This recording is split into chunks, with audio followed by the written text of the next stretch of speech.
The theory of depressive realism, developed by Lauren Alloy and Lynn Yvonne Abramson, postulates that people with depression make more accurate assessments compared to those without depression.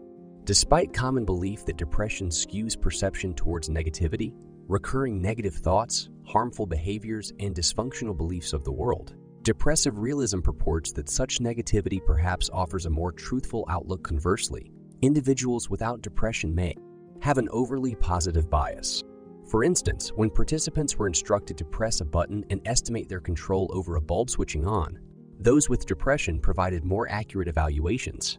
Similarly, when asked to evaluate their performance without any feedback, individuals with depression were more accurate even for a series of tasks followed by feedback.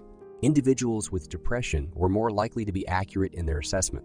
When assessing immediately following a task and after some time, individuals with depression consistently gave accurate judgments. A functional magnetic resonance imaging study reinforced these finds by revealing how depressed patients were more accurate in attributing causes to positive and negative social events.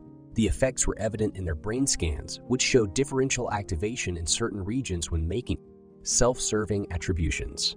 Non-depressed individuals, interestingly, presented a self-favoring bias when evaluating their own performance, but remained unbiased in evaluating others.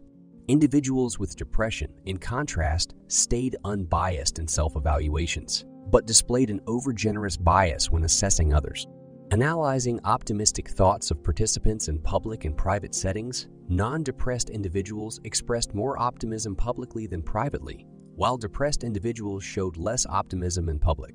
Lastly, when rating their performance, individuals with depression were more accurate immediately following a task, but became more negative over time, whereas non-depressed individuals maintained a positive outlook throughout.